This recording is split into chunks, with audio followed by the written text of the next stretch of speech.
I flew from New York to Berlin just to buy a bike. Yup.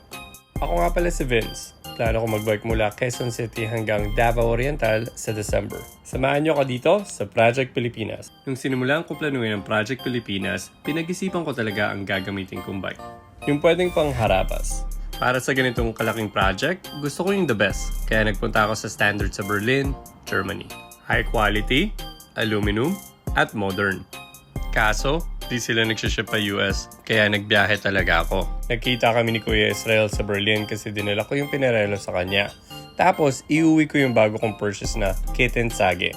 Excited akong i-test ride to. Sabay namin binuhat ang frame sa subway, ready na iuwi at ibiyahe.